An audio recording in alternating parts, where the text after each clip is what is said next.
orin máa ń lift spirit mi. Reason tí nǹkan tí that was part of what generape lára nǹkan tó fi capture mi nìyẹn nígbà yẹn. Ṣé ń gbọ́ mi? It's gonna be a quick one. I just want to point out some things. Yeah, I lè sọ̀rọ̀ ìbẹ̀rẹ̀ orí burúkú ni. Mo ti sọ fún yín tí bá dákẹ́ mo dákẹ́ ni mo jà.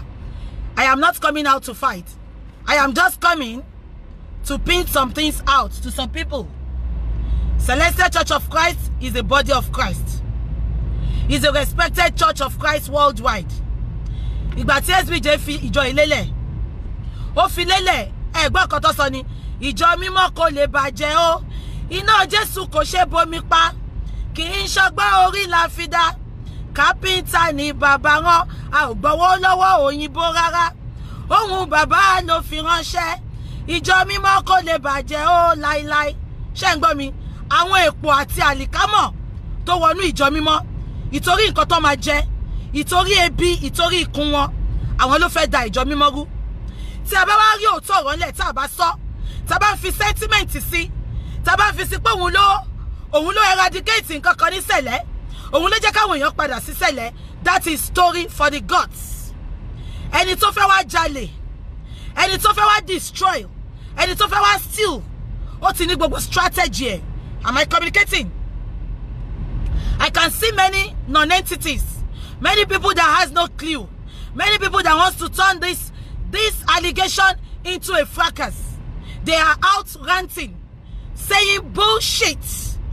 We are talking about somebody exploiting people, vulnerable people, raping people, taking advantages of people, you know, using voodoo on people to collect money from them, you know, lying that God called him, why God did not call him.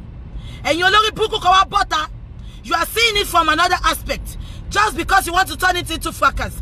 Let me just tell you this morning, Generape allegations is not about fracas. We know Genesis has been in fracas right from immemorial, since 2016.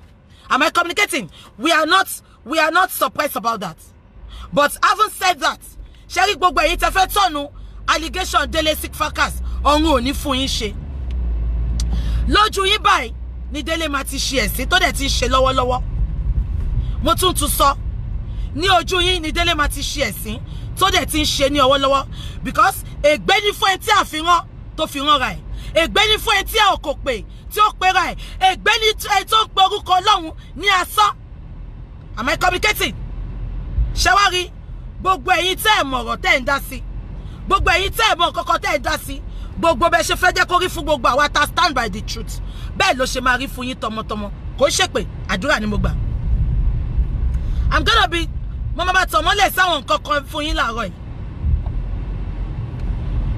Ẹni tó bá wo story Dele dáadáa, ìgbà tó máa sọ story ẹ̀, ó sọ pé òun wá láti Muslim background. Ó kúrò Muslim background, ó lọ sí CAC. Ó dé CAC, ó rí pé CAC strict gan. Gbogbo jìbìtì tó fẹ́ lọ lò, ó rí pé CAC wọn ò ní gbà òun láyè. Ó kúrò CAC, ó lọ sí Pentecostal. Ó dé Pentecostal, ó lọ gàràrà. Ìgbà tó dé Pentecostal, òun náà ló sọ story ẹ̀ o. Ṣé bẹ́ẹ̀ pé tí èèyàn bá ti ń rojọ́ jù, kò ní mọ̀gbà tóun máa jábọ́, ọ̀rọ̀ ẹ̀ náà la fi ń mú. Ó nígbà tóun kúrò Pentecostal, ó ti wo mùsùlùmí dáadáa, ó rí pé kò lè gbé òun, scam tóun fẹ́ scam yẹn, mùsùlùmí ò lè gbé òun. Ó lọ sí CAC, ó rí pé CAC ò lè gbé òun. Ó lọ sí Pentecostal, ó rí pé Pentecostal òun máa ṣe gidi gan kóun tó lè scam wọn. Ó wá wo ibi tó rọrùn. Ó lọ́lọ́run òun náà sọ, ó lọ́lọ́run ò pé òun ní sẹ̀lẹ̀ o. Ó nígbà tóun ò rí bí sùn, tóun sá kúrò lé. Mo dẹ̀ mọ̀ pé gbogbo story tó ń sọ fún wa yẹn, irọ́ ni Dele ń pa. Àbí kò yé yín, ó ti strategize gbogbo nǹkan tó fẹ́ wá sọ fún wa lórí social media. Irọ́ ló ń pa. Gbogbo ìyá òun jẹ kú, ìyá òun mu shakarid, bàbá ńlá irọ́. Kò sí nǹkan tó jọ. Èmi ti ṣe findings mi débẹ̀ ni. Kò sí nǹkan tó jọ. Dele ò jẹ yàrí. Fine, gbogbo wa fair enough. Ìka ò dọ́gba. Àwọn kan máa wà okay, àwọn kan ò ní wà okay. Àwọn kan máa wà poor.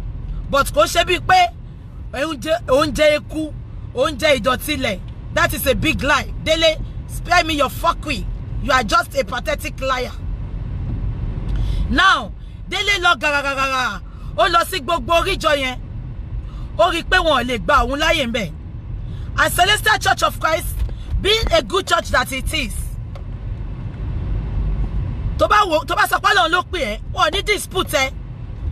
Tó bá ti wọṣọ wòlíì tó ti ń jíṣẹ́ àwọn ò ní condemn ẹ pé ó wẹjú àbó ó wẹjú. Am I communicating? Délé wo sùsùsùsù. Délé wo pé ìjọ wo ló lè gba òun láyè. Ó lóun lọ sọ́dọ̀ bàbá kan Mr. Fẹ́mi Ṣóyọyè. Ó níbẹ̀ lòun ti bẹ̀rẹ̀ Celestial Church of Christ just because ìgbà tóun ò rí bí sùn wọ́n gba òun láyè kóun lọ sùn síbẹ̀. Am I communicating? Gbogbo èyí tẹ́ nílà káyè mò ń bá sọ̀rọ̀ láàárọ̀ yo. Kò ń ṣe àwọn ọlọ́pọlọ yòòrò bí ọpọlọ ẹja ni mò ń bá sọ̀rọ̀ o. Àwọn tó nílà káyè, àwọn tó ní ìmọ̀, àwọn ni mò ń bá sọ̀rọ̀ láàárọ̀ yìí. Kẹ́ máa bá mi fi ìmọ̀ àti làákàyè bá ọ̀rọ̀ yìí lọ. Now, kò ń ṣe yẹn ni mo fẹ́ sọ. Ṣé ń gbọ́ mi? Mo fẹ́ pin àwọn kọ̀kọ̀ out fún yín láàárọ̀ yìí. Olórí burúkú ọmọ àdánù ọmọ òṣì short man devil. Ọmọ òṣì tó jẹ́ pé toilet ni bàbá ẹ̀ fi ṣe ṣọ́ọ̀ṣì. Tó ti ká orí èèyàn mọ́ pẹpẹ bàbá ẹ̀. Ó bọ́ta lánàá. Ó ń condemn gbogbo àwọn ará Sẹ̀lẹ̀. Ó ń condemn gbogbo trustee. Ẹ jẹ́ kí n sọ fún yín láàárọ̀ yìí. Àwọn Celestial Church of Christ as a body. Wọ́n ti ń pe Délé tipẹ́tipẹ́. Wọ́n ti ń summon Délé tipẹ́tipẹ́. Kò ń ṣe lórí ọ̀rọ̀ social media lọ fi summon Délé. Wọ́n ti ń summon Délé tipẹ́tipẹ́. Ìgbà tí Wàsíù wá sí church níjọ́sí, wọ́n pe Délé. Just because Délé is a manipulative bastard. Ìgbà tí Délé dé Kétu, Délé dọ̀bálẹ̀ àti tani Délé tí ń dọ̀bálẹ̀ tó ń sunkún. Ẹ gbà mí, ẹ ṣàánú mi, ẹ̀yin làwọn bàbá mi, mo níbi tí mo fẹ́ lọ, mi ní disrespect yín. Délé máa lọ bẹ̀ wọ́n ní Kétu. Délé máa lọ gbé wọn mọ́ra ní Kétu. Délé máa lọ sọ̀rọ̀ tó dùn fún wọn ní Kétu. As àgbàlagbà, as àwọn àgbàlagbà tó fẹ́ jẹ́ kí àkùkọ kékeré kó kọ. Tó bá ti bẹ̀ wọ́n, wọ́n á ṣíjú àánú wò, wọ́n á lọ fún another chance. Kò sí nǹkan tí Délé ṣe láyé, gbogbo allegation pé Délé ń ṣe ìranù, Délé ò ṣe church ẹ̀ bí Sẹ̀lẹ̀.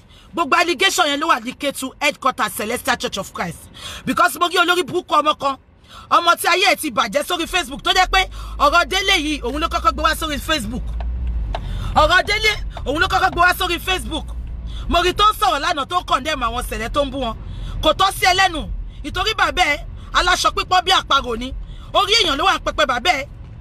Wọ́n ti lé bàbá ẹ̀ Sẹ̀lẹ̀, bàbá ẹ̀ kò ń lọ Kétu, kò ń lọ síbi kankan. Wọn ò mọ bàbá ẹ̀ Sẹ̀lẹ̀. Kò ṣe olórí burúkú ẹni tán Sẹ̀lẹ̀ tọ́ sí lẹ́nu. Olórí burúkú Sọjí, ọmọ òṣì, ọmọ àdánù, ọmọ tí ò lálùbáríkà kankan látàárọ̀ ẹ̀dá tọ́jú alẹ́ rí. Ìwọ bọ́ta òun bú Sẹ̀lẹ̀.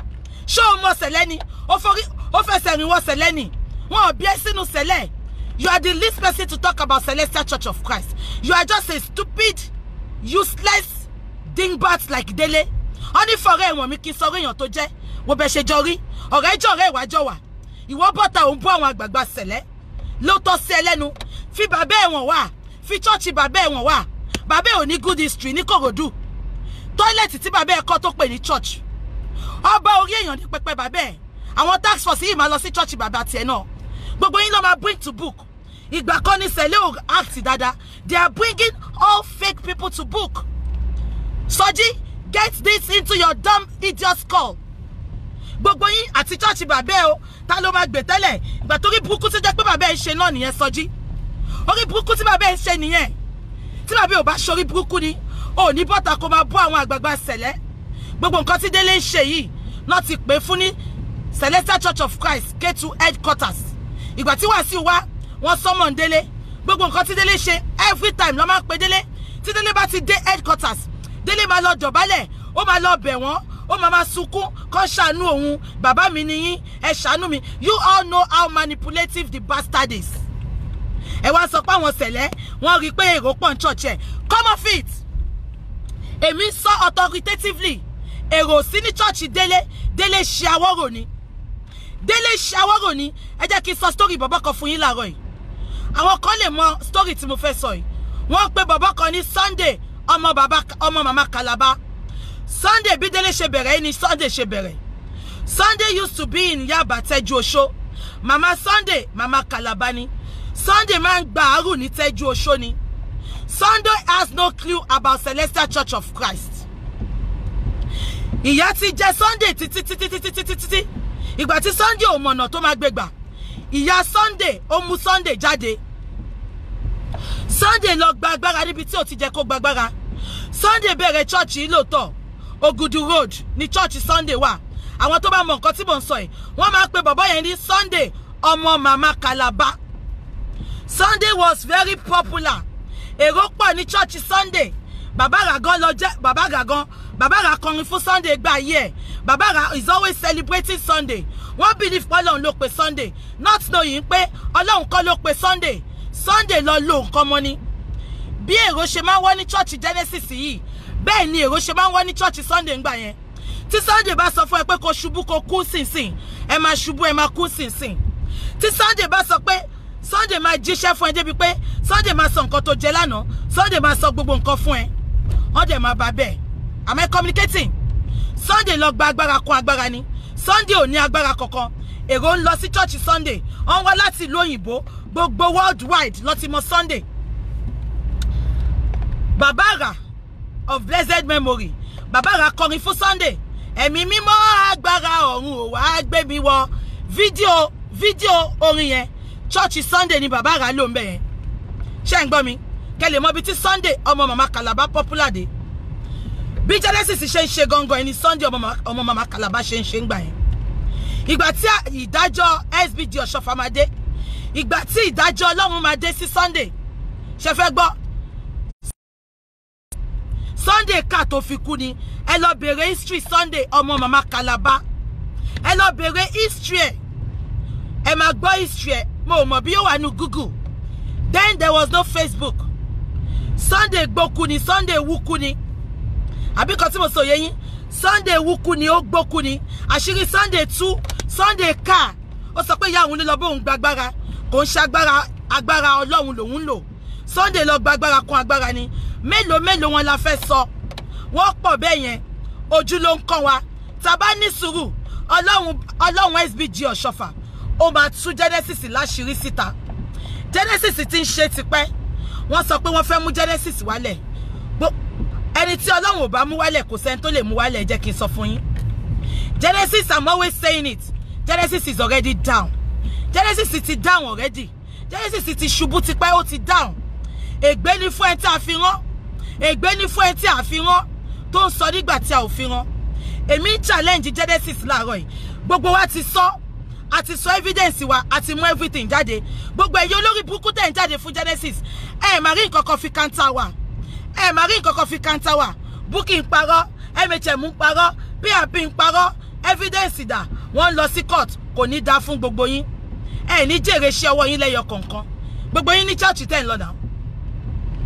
On a good day tí èèyàn bá ṣe àṣemáṣe wọ́n máa pè é ní church máa pè é lẹ́jọ́ wọ́n sọ pé èèyàn ń ṣe nǹkan tí ò dáa àwa ti allege ẹ̀ a ti gbé nǹkan síta ẹ̀yin tẹ́ fẹ́ defend ẹ̀ à ń retí kẹ́ gbé nǹkan kan síta kẹ́ fi defend wa ni not by coming out gbogbo ẹ̀yin tẹ́ ń jáde tẹ́ ń sọ̀rọ̀ ẹ̀ you have no integrity kò sí nǹkan tẹ́ sọ tó bá bẹ̀ ẹ ti pa wọ́n báwọn tó ṣáájú àwọn bàbá Kàsálí àwọn oríṣiríṣi èèyàn àwọn Sam Ojo ẹ máa ṣe kéèsì wọn ò máa kú orí Facebook yìí mà ní gbogbo wa wà ẹ máa ṣe kéèsì Òjó ẹ máa drag Òjó ẹ máa drag Kàsálí wọn ò máa kú ó ṣe wá dẹ́gbà àti Genesis Ọlọ́run máa bá ti gbogbo yín jẹ́ lẹ́yọ kọ̀ọ̀kan ni àdàbí tó bá yẹ pé Ọlọ́run pé Genesis àdàbí tó bá yẹ pé à ń parọ́ mọ́ Genesis ṣùgbọ́n tá a bá ti parọ́ mọ́ let me tell you now kí ẹ gbọ́ Celestial Church of Christ in as much tí Genesis yìí wà lábẹ́ Celestial Church of Christ they will do the needful àbí kò yẹ yín Genesis ti work everything out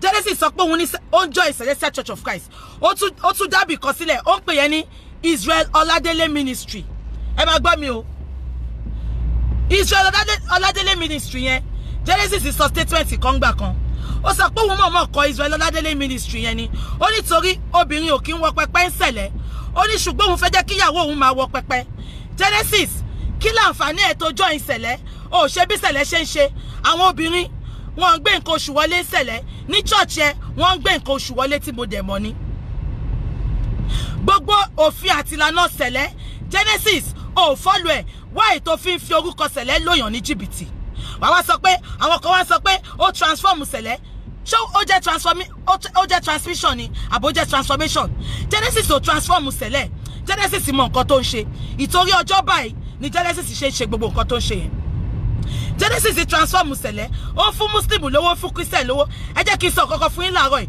ó ṣe jẹ́ pé gbogbo èèyàn tó bá tẹ̀sẹ̀ wọ church Genesis wọn kì í ní testimony láyé wọn kò sí ẹ tó wọ church Genesis tó ní testimony gbogbo ẹ̀yin tẹ́ bá ti tẹ̀sẹ̀ wọ church Genesis kàkà kẹ́ lọ síwájú ọlá yín máa padà sẹ́yìn ni ire ayọ̀ yín máa padà sẹ́yìn ni àṣìṣe àbámọ̀ ó máa bá yín ni gbogbo church ló ń lọ sí mẹ́kọ Genesis ò lọ sí mẹ́kọ rí the only time tí Genesis máa lọ sí mẹ́kọ ìyá Àjàyí ló tẹ̀lé lọ sí mẹ́kọ and that was the only time tó lọ sí mẹ́kọ ẹ bá mi bèrè lọ́wọ́ Genesis assistant choir master ó lọ sí mẹ́kọ Genesis sọ pé torí wọn sọ fún nǹkan tó lọ bàbá yẹn àti ìyàwó ẹ̀ wọ́n l'accident lọ́nà dèní ìyẹn àgbúrò wọn Genesis ò ràn wọ́n lọ́wọ́ ó ṣe jẹ́ pé bí ikú làwọn èèyàn máa ń kú ní church Genesis ẹ lọ wádìí bàbá mi dáadáa bàbá mi Jésè ìgbà kó tó kú láyé ẹ̀ títí tí bàbá mi fi kú àgbé òkú jáde nínú church bàbá mi rí àgbé òkú wọlé rí member church bàbá Jésè kò sí kankan tó kú rí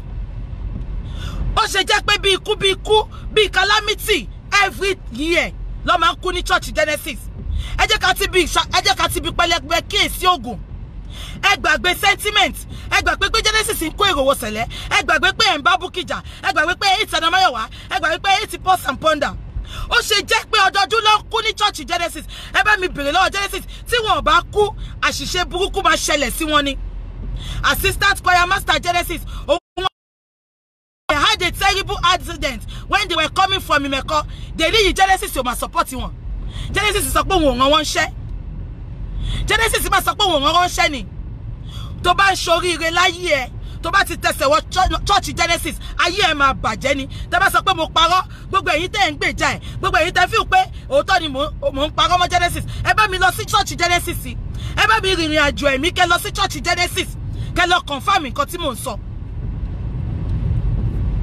kò sí ẹ tó lọ sí church Genesis tó ní testimony àwa wí tán wọ́n sọ pé ṣọ́ọ̀kọ̀ wọ́n bá wọn lápò of course mo gbọ́ tí olórí burúkú ọmọ sọjí yẹn tó sọ lánàá tó sọ pé èmi gan olè ipe mi ń fọ́ọ̀sì àwọn èèyàn kan wá dáwó fún Genesis of course mo ní kó support ministry ni anybody tó bá mọ̀ mí kò sí nǹkan tí mo polówó láyé mi tí ò yọrí sí rere Genesis had nobody ibo ni gbogbo ẹ̀yin olórí burúkú tẹ̀ ń jà fún Genesis lẹ́ni wà ibo lẹ́wà ìgbà tí èèyàn 17 ń wo Genesis ìgbà tí èèyàn 17 ń wo Genesis ibo lẹ́wà single-handedly mo raise church yẹn back to back mo dẹ̀ rí pé nǹkan tí ó ṣe ò dá nìyẹn mo dẹ̀ pariwo ẹ̀ síta ẹ̀yin olórí burúkú ẹ sọ pé mi ń fọ́ọ̀sì wọn kọ́ dáwó mo ní kó support ìkọ́sì tó dá ní àmọ́ epo lè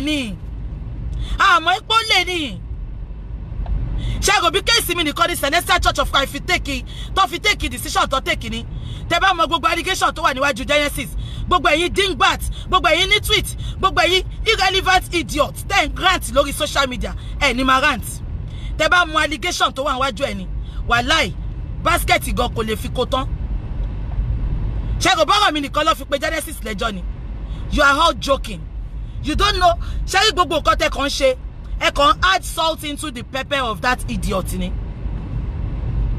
àbí kan tí mo sọ yẹn àwọn ọjà a ṣe Facebook fracas we are creating awareness ìyàwó Genesis lọ sọ fẹ́yàn kan ó ní pátápátá nǹkan tẹ́mi ṣe fáwọn lèmi ò ní ṣe fún wọn mọ́ ó láwọn marẹ́ lomi tó máa ṣe fún wọn ogun yín ti bàjẹ́ ẹ gbàgbé bó ṣe happen ogun yín sẹ́ ó ti bàjẹ́ I will be bringing Genesis Ojo and Makoli's case on this platform gbogbo strategy tó máa ń lò gbogbo nǹkan tó máa ń ṣe gbogbo ọ̀fọ̀ tó máa ń pa inú Bible tó ń gbá mórí yẹn wọ́n ti ya gbogbo inú Bible yẹn another version Bible ló ń lò tó fi ń gbá orí àwọn kan mórí wọn tó ń sọ pé Genesis Gani Adams sí Genesis ò bá good Gani Adams ò ní lọ dúpẹ́ church ẹ̀ point of correction mo sọ fún yín pé Genesis ìwẹ̀ ojú ni Genesis ríran sí Gani Adams sí pé ó máa jẹ oyè kan Genesis kò ṣiṣẹ́ fún Gani Adams o ó ríran sí Gani Adams ni mo dẹ̀ ti sọ fún yín pé Genesis ń wẹ̀ ojú tí wọ́n bá wẹ̀ ojú wọ́n lè ríran ṣùgbọ́n wọ́n lè fún yín ní solution àbí kan tí mo sọ yẹn ẹ bá mi náwó sí èèyàn kan tí Genesis ṣe lóore àbí tó gba ara Genesis ní testimony ẹ bá mi náwó sí èèyàn kan tó lọ bá Genesis pẹ̀lú omijé tí omijé ẹ̀ di ẹ̀rín mo sọ̀rọ̀ social media giving tó ń ṣe o I am not talking about social media giving, no. Genesis don't share social media giving. Ṣẹ́gun choir master landlord ti lè kúrò nle o. Ẹ bá mi pé Ṣẹ́gun kó fi lé ẹ̀wọ̀n wá o. Genesis is a philanthropist. Ó ń give owó. Genesis ń give owó because ó fẹ́ gba return ni. Majority àwọn tó dẹ̀ ń fún lówó yẹn kéré. Wọ́n lọ ń pín ní ọba bọ́ síta. Woman tó fún ní 500 tó fún lówó ní church wọ́n jọ sí tó lọ viral. Wọ́n gba owó yẹn lọ́wọ́ ẹ̀ wọ́n lọ sínú office wọ́n lọ pín sọ́nà mẹ́ta. Ìdákẹ́ta ẹ̀ lọ gbé fún. Àbí kan tí mo sọ yé yín, bọ̀bọ̀ tó lọ fún ní 15 ọ̀kadà àbí 12 ọ̀kadà nígbà New Year. Ẹ bá mi pé bọ̀bọ̀ yẹn a fẹ́ rí ọ̀kadà yẹn. They just come online to lie. He just come online to collect people's money. Báwo ló ṣe bá fún èèyàn kan ní ọ̀kadà 12? Show possible Genesis. Genesis ń fún yín lówó. Ó ń fi ìkan gbà kan lọ́wọ́ yín ni. Genesis ń fi ìlágùn. Ó fi ìkan gbà kan lọ́wọ́ yín ni. Mo ń pe àwọn tọ́lọ́hun pè lóòótọ́. Tọ́lọ́hun yàn lóòótọ́. Ẹ bá mi fi ẹ̀mí kẹ́ bá mi fi rin ìrìn àjò ọ̀rọ̀ Genesis. Nǹkan bí ikú. Kò sí ẹ tó wọ church Genesis. A ní calamity kan ni. Mo forúkọ bo mọ́mì kan láṣìírí. Wọ́n lọ ṣe ìkórè ní church Genesis. Ìgbà tó máa fi padà wá, mọ́mì yìí ṣubú for good 3 months ni mọ́mì yóò fi lọ síbi iṣẹ́. Genesis máa gba owó lọ́wọ́ wọn. Ó máa gba sharp sand lọ sí Naija.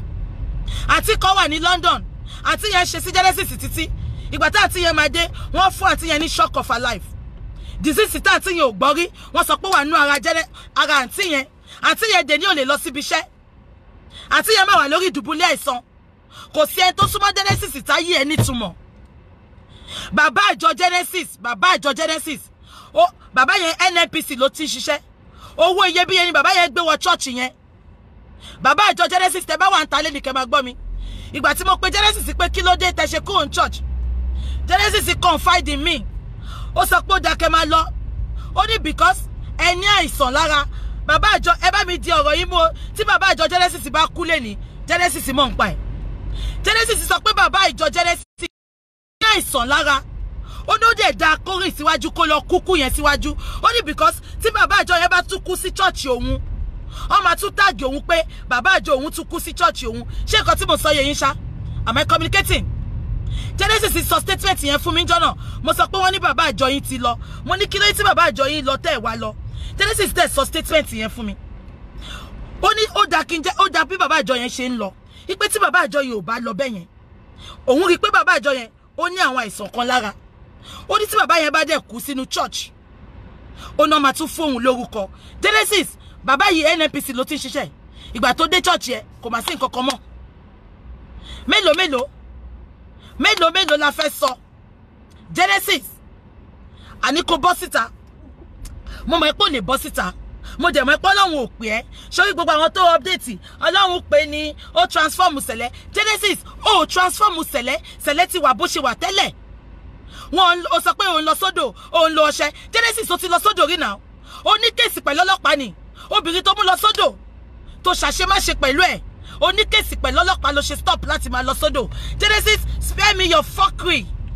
You are just a stupid liar. Ó máa ń parọ́ gan. Ó máa ń fẹ́ parọ́ láti make everything work for your favour. Genesis, ó ti lọ sí odò dáadáa rí dáadáa. Genesis, ó máa ń lọ sódò, ó máa ń yíwọ́ padà. Gbogbo àwọn àrólé àbáàsì gbogbo wọn yẹn ọ̀rẹ́ ẹni wọ́n náà. Wọ́n sọ pé fi ọ̀rẹ́ wọn mi kí sọ̀rọ̀ èèyàn tó jẹ́. Gbogbo yín, we are bringing you to book. Ẹ̀yin tí Ọlọ́run ò pè tẹpẹ́ra yín, we are bringing you all to book. Genesis, àdàbí tó bá jẹ́ pọ́lọ̀ ló pè ẹ́. Gbogbo ara mi, gbogbo ayé mi, gbogbo ẹ̀jẹ̀ mi ni mo fi bá ìjà. Even tí Sẹ̀lẹ̀ bá sọ pé àwọn ò bá ìjà, mo máa dúró báyìí, mo máa make sure pé gbogbo àwọn ogun ọ̀run wọ́n fi ẹ́ ṣe ẹ̀sín. Bí ọ̀rọ̀ Sunday ọmọ Mama Calabar ṣe rí, bí ọ̀rọ̀ ẹ̀ ṣe máa rí nìyẹn Genesis. The fact pé àwọn èèyàn tẹ̀ ń sọ pé mò ń parọ́ yẹn, bẹ́ẹ̀ lọ́lọ́run ṣe máa jáde tó máa ṣe fi ẹ́ ṣe ẹ̀sín. Àbí kan tí mo sọ yẹ, ìwọ bọ́ta, ó bímọ síta, ṣé kí sọ fún yín lẹ́ni? Lady tó ya wèrè yẹn, ẹ jẹ́ kí sọ tòótọ́ fún yín o. Ẹ jẹ́ kí sọ tòótọ́ kan fún yín lẹ́ni. Genesis force ọmọ yẹn, ó bá sùn ni. Genesis force girl yẹn, ó bá sùn ni. This is a girl that gained admission into University of Ife. Am I communicating? This is a lady to gain admission in University of Ife. Ọmọ líle ọlọ́nà ni, èmi ti rí family yẹn, mi lè gbójú wọn síta ni. ọmọ onílé ọlọ́nà làwọn people yìí. They are well, they are okay. When I mean okay, ọmọ onílé ọlọ́nà, ọmọ yìí máa ń kọrin. Ọmọ tó bá lè wà nínú Central Choir ní Lagos State Central Choir, kẹ́mọ̀ ẹ̀pọ̀ ọmọ yẹn ó ń kọ orin. Àbí kò tí mo sọ yẹn, ọmọ yẹn ń kọ orin. Ọmọ yẹn lọ kọrin, Genesis rí ọmọ yẹn, ó invite ọmọ yẹn. Ṣé kí n ṣọ́ọ̀kì yín lé ní 90% àwọn akọrin Genesis wọ́n ṣe sẹ̀lẹ̀ o. Ìtorí ẹ̀ lẹ ṣe rí tó máa ń ṣe yamayama. They are not Celestians. Ìmí wá láti Redeem, ìmí wá láti CAC. Tí Genesis bá ti lọ sí function, tó bá ti rí bó ṣe kọrin, ó bá lọ approach wọn ni. A sọ pé kó máa bọ̀ ní church òun máa sanwó oṣù fún wọn. They are not Celestians. So mo máa ń wo gbogbo yín tẹ́ sọ pé wọ́n ń kọrin bí Pentecostal because they are not Celestian. Ìbá orin Celestial mọ̀ tó practice ló ń kọ yẹn. Wọn kì í ṣe Celestian. They are not Celestians. That is why they cannot behave like Celestians. Am I communicating? Now, ọmọ tó ya wèrè tí Genesis do yẹn, tó bímọ yẹn, ọmọ yẹn ò gbà fún Genesis o. It is without that lady's consent ni Genesis bá ọmọ yẹn sùn. Àti túṣu dé di kókó, but àwọn ò ní sọ̀rọ̀ yẹn bí báyìí. The law will take its course. The law will take its course. Genesis á rí ọwọ́ wa very soon. Pẹ̀lú girl tó yà ní wèrè yẹn. Am I communicating? Sẹ̀lẹ̀ lè máa ṣe tiwọn o. Àwa náà ṣe tiwa. Genesis lọ sí outing, ó rí ọmọ yẹn pé ó ń kọrin. Ó invite ọmọ yẹn sí church. Ọmọ yẹn lọ sí church ẹ̀. Ó make passes ọmọ yẹn. Ìgbà tó make passes ọmọ yẹn sọ fún pé daddy òun ló jẹ́. This faithful day, ó invite ọmọ yẹn surface. Ó dẹ̀ forcefully, ó dẹ̀ bá ọmọ yẹn sùn. Trauma yẹn ló affect ọmọ yẹn. Couple with pé Genesis ti wá lu ọmọ yẹn. Ṣọ́rọ̀ mi yé yín ṣá. Ṣọ́rọ̀ mi yé yín. 11-13 years ago lọ̀rọ̀ ti ṣẹlẹ̀. Genesis ò mọ̀ pọ́rọ̀ ìmá jáde. Ṣùgbọ́n Ọlọ́run tó wà ní diaro tó ń sebẹ̀ kò kúrò ńbẹ̀. Jẹ́jẹ́ ni mo jókòó. Tí wọ́n send the voice note yẹn sí mi. And I told the lady, can I see you? Can I call you? Èmi ti rí sister Fúnmiláyọ̀ tó ya wèrè o. Mo ti rí Bólú ti fẹ́ o. Mo ti rí wọn live. Mo ti rí gbogbo family wọn. Àbí kan tí mo sọ yẹn, but we are not going to talk much about that. Mo kàn fẹ́ kẹ́ mọ̀ pé Genesis has been doing this for years. Tí judgment bá wá dancing, Ọlọ́run ṣe kó yé wa pé ìdájọ́ Ọlọ́run church ló ti máa bẹ̀rẹ̀. Gbogbo ẹ̀yin olórí burúkú tẹ́ sọ pé Bukky mú Genesis wálẹ̀. Ẹ jọ̀ọ́, ta lẹ Ọlọ́run máa rán kó múyàn wálẹ̀ náà. Ọlọ́run ò ní sọ̀kalẹ̀ wá ṣèdájọ́. Èèyàn ló máa rán síyàn. Ọlọ́run ti rí pé tóun bá rán yàn lásán, ó máa ṣojo, ó máa sá. Ẹ wo nǹkan tẹ́ ṣe fún Ṣẹ́ni ìjọsí. Ọmọ Ṣẹ́ni tó wà ní church Genesis tó wá sọ̀rọ̀ Macaulay. Ọmọ yẹn fẹ́ sọ̀rọ̀. Ọmọ yẹn ní a lot tó fẹ́ sọ. Ṣùgbọ́n ẹ lọ dẹ́rùbà wọn ìyá ẹ̀, ẹ lọ dẹ́rùbà wọn bàbá ẹ̀, tó bá bọ́ta ẹ máa pa ni. Ọmọ yẹn deactivate account ẹ̀, ó sá lọ. Ọlọ́run ti wò pé ta lòun lè lò nínú gbogbo àwọn olórí burúkú yìí. Ta ni òun lè lò nínú gbogbo àwọn tí ò ṣòótọ́ yìí. Ọlọ́run wò mí títí, ó wò pé ọmọ Bùkọ́lá Jesse ni máa lò. Ọmọ yìí gbogbo ayé tí gbogbo ayé bá kọjú sí gan tó fẹ́ bàjà kò ní sá fún wọn. Ó máa dúró lórí Kristi àpáta. Ó yìí máa dúró lórí òtítọ́. Gbogbo yín wá sọ pé tó bá ti mọ̀ ní a ti sá fún kò ní súnmọ́. Ọlọ́run tó mọ̀ jẹ́ kí n wọnú ọ̀dọ̀ Genesis ti ń ṣe tipẹ́. Gbogbo nǹkan tí Genesis ń ṣe àṣírí máa tún jọkàn. O ò lè fi oògùn tẹ́ǹdì kó wá sọ pé káṣírí máa tú. O ò lè máa forúkọ Ọlọ́run lòyàn jìbìtì kó sọ pé káṣírí máa tú. You cannot turn yourself to a rapist kó sọ pé káṣírí máa tú. You cannot be taking advantage of vulnerable little children kó sọ pé káṣírí máa tú. Genesis forcefully ó rape Fúnmiláyọ̀ tó ya wèrè ni. Ìgbà tó rape ọmọ yẹn kò mọ̀ pé ó máa doyún. Ọmọ yẹn lọ bá padà pé oyún ti dé. Ló tie ọmọ yẹn down sí uncompleted building. Because ó mọ̀ pé tọmọ yẹn bá lọlé. Ṣé ń gbọ́ mi? Nǹkan tó ṣẹlẹ̀ sí Tósìn ó lè ṣẹlẹ̀ sóhun. Ṣé ń gbọ́ mi ṣá? Nǹkan tó ṣẹlẹ̀ sí Tósìn ó lè ṣẹlẹ̀ sí because ọmọ onílé ọlọ́nà ni àǹtí Fúnmiláyọ̀ tó ya wèrè yẹn. Dìtorí ẹni Genesis ṣe tie ọmọ yẹn down tí ò fi jẹ́ kó lọlé tọmọ yẹn bẹ̀rẹ̀ sí ní gbé lọ́dọ̀ ẹ̀. Am I communicating? Now, àwọn èèyàn sọ pé fún mi ní oyún fọ́dún mẹ́ta, fún mi ò ní oyún fọ́dún mẹ́ta. Ọdún mẹ́ta làwọn family fún mi ò fi rí fún mi. Tó yẹ pé uncompleted building tí Genesis ń kọ́ inú ibẹ̀ ni Genesis ti ọmọ yẹn mọ́ tó ń gbé. Because ó mọ̀ pé tí ọmọ yẹn bá gbé oyún yẹn lọ sí school, sorry, tó bá gbé oyún yẹn lọ sọ́dọ̀ àwọn òbí ẹ̀, olówó làwọn people yẹn wọ́n máa wà furious wọ́n máa wà confused pé báwo ló ṣe máa ní oyún ta ló fún ẹ lóyún ìyà tí àwọn ẹbí tó sì fi jẹ Genesis ń jọ sí wọ́n á tún fi jẹ. Genesis is a renowned rapist. And I'm not talking about that rape this morning. But it means sọ fún yín pé kò sí ẹnikẹ́ni tó wọnú ṣọ́ọ̀ṣì Genesis tó ní ìgbàlà. Kò sí ẹ tó wọnú Genesis tí ayé ẹ̀ jẹ́ bákan náà mọ́. Ẹ lọ wo gbogbo wọn tó ń wọnú bẹ̀. Ayé wọn ò ní ìtumọ̀. Ayé wọn ò ṣoríire.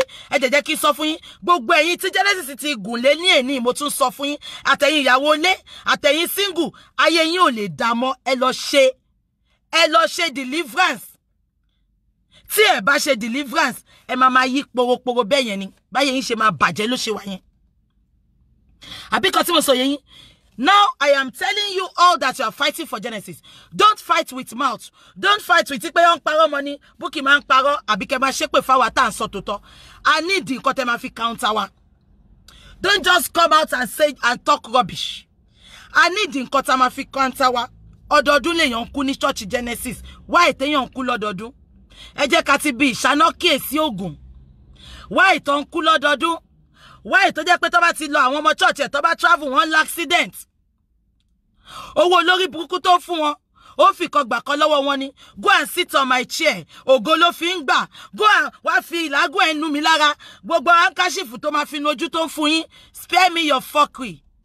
Genesis is condemning going to stream. Genesis is condemn come and for coconut. Genesis ìlànà ni. Tó bá lè follow ìlànà. Why can't you get yourself off it? Only another ministry, Israel Oladele ministry. You can go and start that ministry, which you have even started. Tó bá fẹ́ gbowó lọ́wọ́ wa, ibẹ̀ ló máa ní ká máa dáwó fún ẹ sí. Gbogbo foundation, gbogbo charity tó ń ṣe. Christian Oladele ministry ló fi ń ṣe now. So why can't you go and just join that Israel Oladele ministry and stop mocking the God of Celestial? You are mocking God of Celestial. We have had enough of you. Àwa wí tán àwọn olórí burúkú kan. Wọ́n sọ pé àgùkọ gàgàrà kò fẹ́ jẹ́ kí kékeré kan. Ẹ fẹ́ mọ iye àwọn olówó tó wà Celestial ni. Ẹ fẹ́ mọ iye àwọn tó lórúkọ tó rórúkọ. Àwọn tí church wọn, tí crowd wọn ju ti Genesis lọ ni. Ẹ lọ sí Abuja Central. Ẹ lọ wo gbogbo àwọn churches ẹ tí mo lè máa dá. Ìtorí olórí burúkú Genesis is crowd freak and is fame freak. Ṣé tọwọ́ tí ń gbé tiẹ̀ wá sórí social media? Many of these people, they don't even come on social media. Am I communicating? Many of these people don't even come on social media. Ẹ sọ pé torí Genesis ló lérò jù ní gbogbo Celestial. Spare me your fucking fuckery. Ibo lẹ rìn dé, ibo lẹ dé. Ẹ̀yin olórí burúkú ẹ̀yin ọmọ atoko wa balẹ̀ jẹ́ dédé. Tẹ́ ẹ sọ story tẹ́ ẹ mọ̀ ń pa Sẹ̀lẹ̀. Ìtorí Genesis ló dájú. Genesis ló reform Sẹ̀lẹ̀. Spare me your fuckery. Àìmọye àwọn ta ní Sẹ̀lẹ̀ ìtorí wọn social media ni. Wọ́n gbé wá sórí social media ni. So don't ever freaking in your life. Kẹ́ sọ pé Genesis ló transform Sẹ̀lẹ̀. Genesis tó ti lérò lọ ṣe ń bínú ẹ̀. Èrò wo ló ní? Àwọ̀rò ló ní now. Àwọ̀rò ló ní. Àwọ̀rò ní Genesis ní èmi tún sọ mo tún sọ. Àwọ̀rò ní Genesis lò. Ògùn ní Genesis lò. Genesis mo dẹ̀ sọ fún ẹ pé 2020 ọdún ẹ̀san ni. Ewé ti súnkó. Ewé ti ṣé ń gbọ́ mi? Are we still online? Please, let's see if we are still online. Ṣé ń gbọ́ mi ṣá? Are we still online? Okay. Ṣá ìwà lórí line? Okay. Yeah. Bí nǹkan tí mo sọ yé yín. So gbogbo àwọn tó sọ pé Bukky Jesse ló mú sókè, òun ló mú wálẹ̀. Ẹ jọ̀ọ́ ṣọ́lọ́run fẹ́ sọ̀kalẹ̀ kó wá mú wálẹ̀ ni. Ṣọ́lọ́run fẹ́ sọ̀kalẹ̀ kó wá dájọ́ ni. Ọlọ́run sọ pé tóun bá máa jẹ dájọ́ inú church ló ti máa bẹ̀rẹ̀. Àbí kan tí mo sọ yé yín, Genesis is very intelligent. Spare me your fuckery. Intelligence wo? Ó intelligence nu ká jalè, ká pọmọ lọ́mọ lẹ́kún, ká rape, ká ṣe. Ẹ sọ pé is very intelligent. Iye ò tiẹ̀ kàn mí ná, ṣé ti gbọ́? Gbogbo ẹ̀yin wèrè tẹ́ ẹ mọ̀ dí ọ̀rọ̀ tẹ́ ẹ sọ. Ṣé ń gbọ́ mi? Are we online? Let me quickly finish what I'm saying. Yeah? Because day ni mo ń ṣe leni. Day ni mo ń ṣe, so mo máa tó débi iṣẹ́. Day ni mo ń ṣe leni. Ẹ jẹ́ sáré sọ nǹkan tí mo sọ tán. Ṣé nǹkan tí mo sọ yé yín? Ìgbẹ̀yìn ayé wa má jẹ́ kó dàbí ti sọ́lọ. Genesis. Ṣòtìrí lọ bèrè nípa Sunday ọmọ mama Calabar. Sunday ọmọ mama Calabar bó ṣe ṣe náà ló ṣe ń gbà yẹn. àṣírí ẹ̀ dẹ̀ tú. Àbí kò yẹ, you never brought any transformation into Celestial Church. Forget it. Gbogbo ìlànà àti òfin Sẹ̀lẹ̀ ló kì í ṣe. Ohun kan jeri moyama. Wọ́n la gogo. Gbogbo nǹkan tí Sẹ̀lẹ̀ ń ṣe, mo ti wá church yín dáadáa. Mo ti bá yín ṣẹ̀sìn, mo ti bá yín bẹ̀rẹ̀, mo ti bá yín parí ẹ̀. Kò sí nǹkan tó ń ṣe. Àwọn obìnrin ò ń gbẹ́jẹ̀ wọnú church. Jẹ́ kí n sọ fún ẹ, gbogbo àwọn ẹ ṣe fi lọ rí kẹ́ sọ pé obìnrin má gbẹ́jẹ̀ wọlé o, ọkùnrin ṣe báyìí o. Wọ́n ń gbé ẹ̀jẹ̀ wọnú Sẹ̀lẹ̀ ní back to back. Wọ́n ń gbé ẹ̀jẹ̀ wọnú church back to back. Gbogbo nǹkan tí Sẹ̀lẹ̀ ń ṣe ò ń ṣe. O kò lọ fi orúkọ Sẹ̀lẹ̀, o fi ń lo jìbìtì, o fi ń ṣe 419 fáwọn èèyàn kiri ni. It is high time you get your ass off kó lọ máa jẹ́ orúkọ Israel Oladele ministry. Ó ti mọ̀ pé tó bá lọ dá dúró den, ó mọ̀ pé kò ní sẹ́ni tó máa wá. Ó wá lọ join Sẹ̀lẹ̀, ó fi kérò jọ. Fine.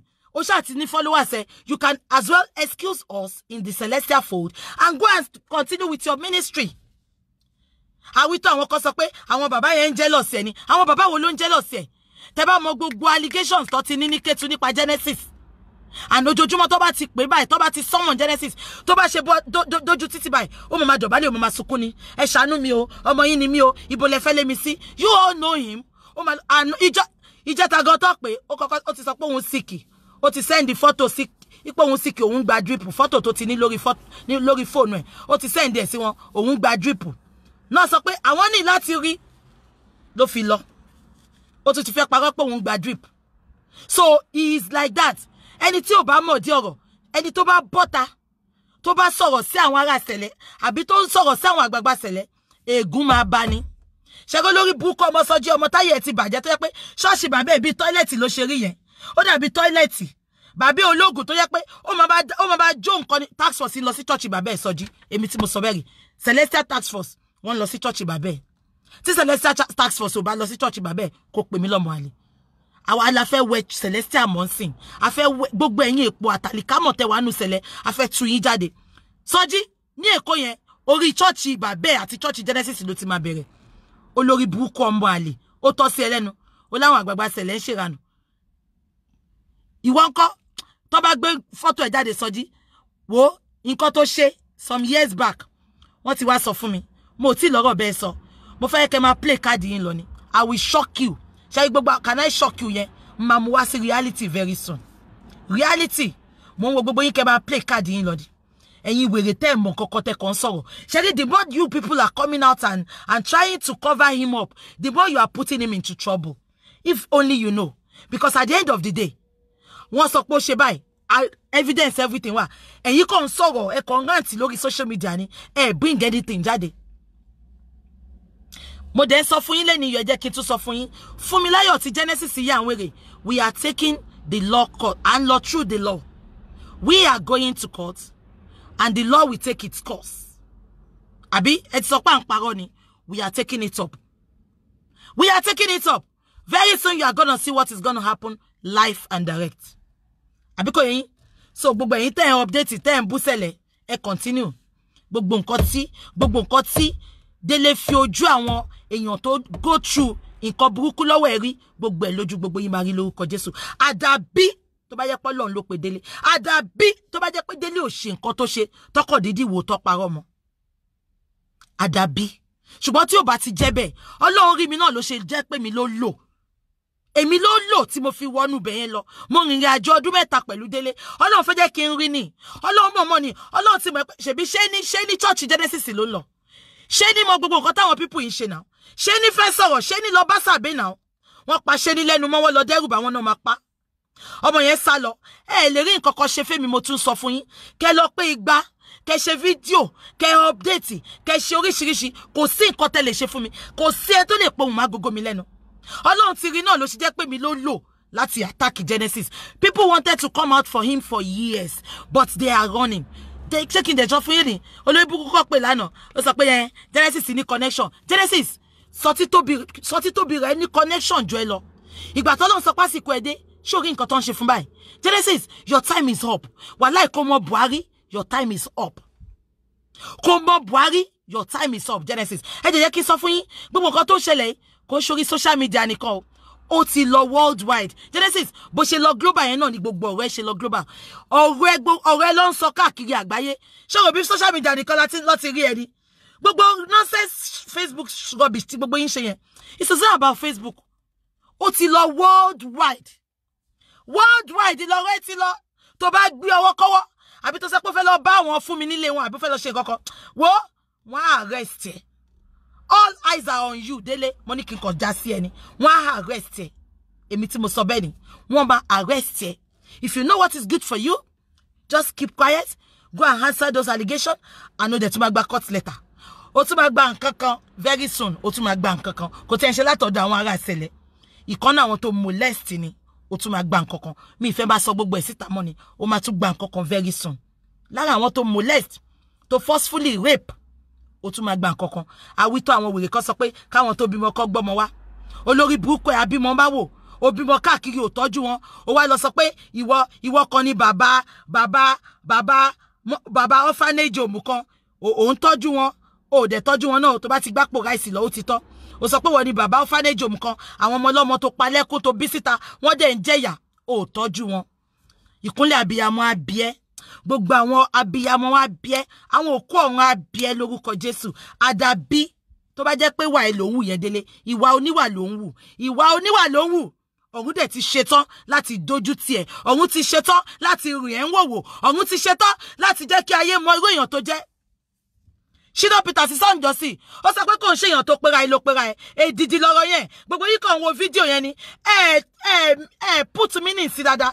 Shina Peter sọ fún ẹ lọ bá mi tún wo fídíò yẹn. Shina Peter sọ pé Délé kò ń ṣe èèyàn tó pera ẹ ló ń jẹ́. Shina Peter kúnlẹ̀ ó dọ̀bálẹ̀ fún. In the spiritual realm, Shina Peter sì ti rí. Gbọ́ mi ni. Shina Peter sọ pé kò ṣe èèyàn tó pera ẹ ló pera ẹ. Shina Peters dẹ̀ dọ̀bálẹ̀ fún kábíyèsí o. Shina Peters ní nǹkan tó rí ni. Shina Peters ní nǹkan tó rí ni. Ẹ kàn bú Shina pé wà nú ẹgbẹ́ ni. Shina lè má sínú ẹgbẹ́. Ọmọ ẹ̀mí náà ni Shina ara kí àná sí ni. Shina lè ti rí nǹkan tí Délé jẹ́ ni ló ṣe dọ̀bálẹ̀ fún. Ẹ wá sọ pé wọn mọ nǹkan tó ń sọ. Ẹ gbàgbé bó ṣe happen. My analysis continue tomorrow.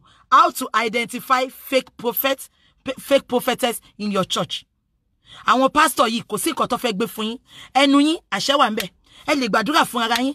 Gbogbo orí burúkú tó wá ṣe atomic bastard, atomic olórí burúkú, atomic tó máa atomic bomb ẹ pa. O ti ba ayé jẹ́, o ti pa àwọn èèyàn lẹ́kún, o wá bọ́ta, o ń gbàdúrà. Ṣàdúrà ẹ lè gbà ni. Àdúrà ò lè gbà àfi tó bá tọrọ ìdáríjì ẹ̀ṣẹ̀. Àdúrà ò lè gbà because àwọn kan yìí wà nínú ìgbèkùn ẹ. Ó dẹ̀ gbọ́dọ̀ tú wọn sílẹ̀ because àìfà tú wọn sílẹ̀, àwa go ní tú ẹ sílẹ̀, àwa go ní fi ẹ́ lọ́rùn sílẹ̀ until tó bá tú wọn sílẹ̀. Ó gbọ́dọ̀ tú wọn sílẹ̀ because wọ́n ti sọ fún mi pé alágídí ogun ni ẹ́. Wọ́n ti sọ fún mi pé nínú ìwọ Sam àti Macaulay wọ́n ní ìwọ ló lágídí jù. Ṣòdè lágídí ẹ̀yẹn ló máa pa ẹ́. Mímí ẹ̀gọ́ sọ fún ẹ pé ọmọ ìlàjẹ ni mí. Èmi gan tó bá sọ pé kọkùnrin tàtọ̀rìn kóbìnrin tàtọ̀rìn káwẹ́ tó máa lómi lẹ́sẹ̀ jura wọn lọ. Àbí kan tó ṣe ṣe bá sọ fún ẹ pé àjẹ́ ni mí kíní kan. Wọ́n ní kó sá fún mi náà. Ó sá fún mi torí owó tó ń gbà lọ́wọ́ mi ni. Àbí wọ́n ti ní kó lé mi ti pẹ́ ṣe bí àwọn tó wá bẹ pé kó lé mi but ó lè lé mi because ó mọ̀ pé ṣògùn yẹn sí mi ó dẹ̀ ń jẹ́ back to back. Ó lè lé mi.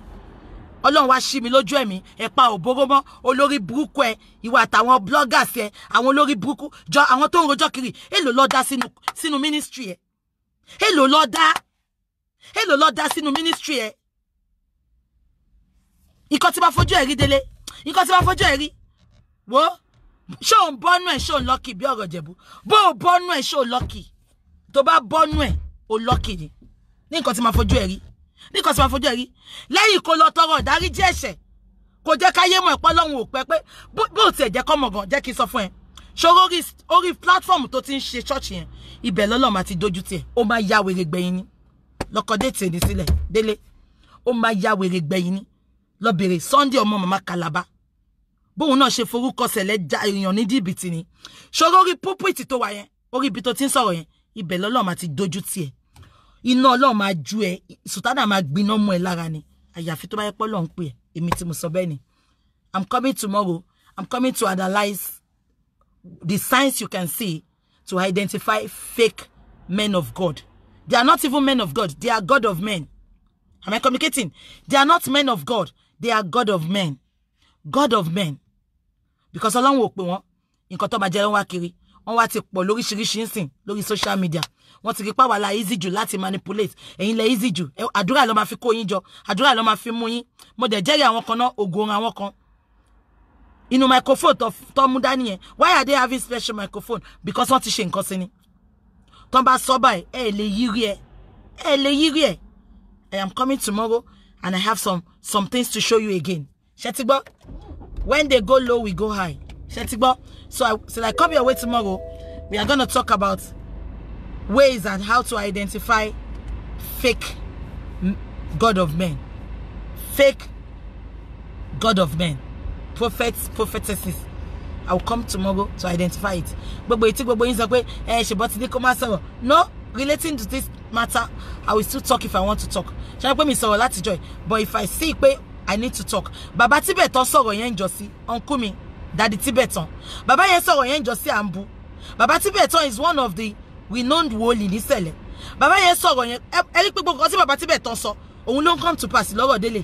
Gbogbo nǹkan tí Baba Tibeton sọ ló ń come to pass. Èmi gan bọ́ta mo bú baba yẹn, mo ní rọ́ ni baba yẹn pa because I was manipulated. I was hypnotized. Wọ́n lò mí gbà yẹn ni. Anybody tó bá ti bú Délé, wọ́n máa ní Bukky bọ́ta kó lọ dá lóhùn. Àbí kan tí mo sọ yé yín.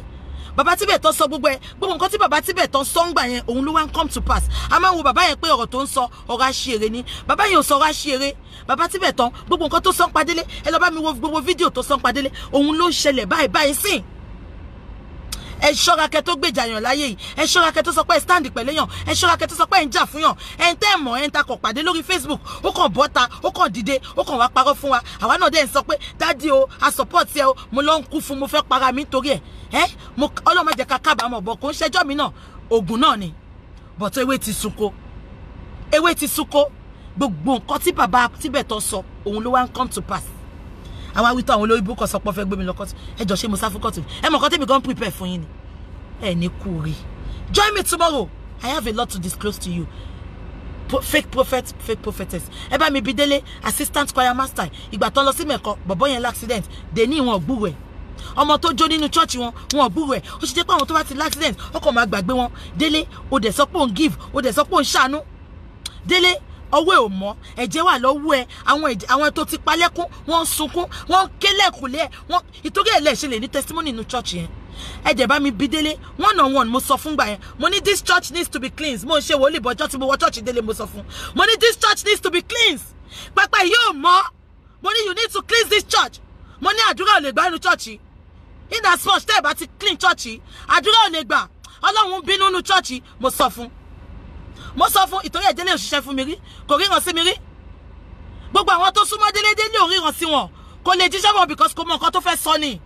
Irọ́ ló máa bá dé bí kò sọ pé ó ń jẹ̀gbẹ́ bí kò sọ pé ìyá ẹ̀kọ́ fẹ́ kú bàbá ẹ̀kọ́ ló ń ṣẹ́ bàbá ẹ̀ lọ fẹ́yàwó méjì òun ló affect destiny ẹ̀ àwọn ìran Délé nìyẹn wọn yé jẹ̀gbẹ́ wọn ṣàbẹ̀ pé àti mọ́rin ṣe show kan jọ sí Délé ní kọ́ lọ kó ifá wọn wá ẹ lọ bá mi recollect show yẹn woman ẹ̀kọ́ pè wọlé ó ní ifá tí Délé gbà lọ́wọ́ gbogbo àwọn tó gba fá lọ́wọ́ ẹ̀ ń jọ sí ó ní ibo ni Délé kó ifá yẹn sí ẹ bá mi bi Délé pé ibo ló kó ifá tó gbà lọ́wọ́ àwọn èèyàn ń jọ yẹn sí ṣé Délé jó ifá yẹn ṣé Délé jó ifá yẹn wọ́n sọ ìgbà àǹtí mọ́rin sọ̀rọ̀ Délé ń gbà yẹn woman kan pè wọlé woman yẹn lòun wo show Délé ń jọ yẹn Délé ní kí àwọn èèyàn kó ifá wá ó sọ níjọ́ Tuesday ìjọ́ Thursday ní Ṣẹ̀rí ó wá ní gbogbo àwọn tó ní ifá kó ifá yẹn wá gbogbo wọn kó ifá bọ̀tà lóòótọ́ Délé ibo ló kó ifá yẹn sí ó máa dáná sun ifá yẹn Délé you have a lot of questions to answer unanswered questions Délé you have a lot of questions to answer we are not putting sentiment into this Délé your time is up. Ọwọ́ ò mọ́, àwọn èèyàn ń sunkún, ẹ̀jẹ̀ ń sunkún, abiyamọ ń sunkún, single ń sunkún, alele ń sunkún, Délé ọwọ́ ò mọ́ until you come out clean. Lọ tú bàbá kó lọ tú bàbá. Mi sọ pé kó bọ́tà kó wá bẹ̀bẹ̀. Lọ sínú closet ẹ kó lọ bẹ̀ Ọlọ́run. Lọ sunkún fún Ọlọ́run pé ó ti ṣẹ̀. Ó ti kùnà sí ògo ẹ̀. Kò sẹ́ni tí Ọlọ́run ò lè dáríjì. Ó ti ṣẹ̀. Àwọn èèyàn ń sunkún. Until tó bá dẹ̀ tú ọ kúrò nú gbègùn ẹ, mo ò ní dákẹ́. Till I come your way tomorrow, join me on this platform. God bless you. Bye-bye. Have a wonderful day. Bye.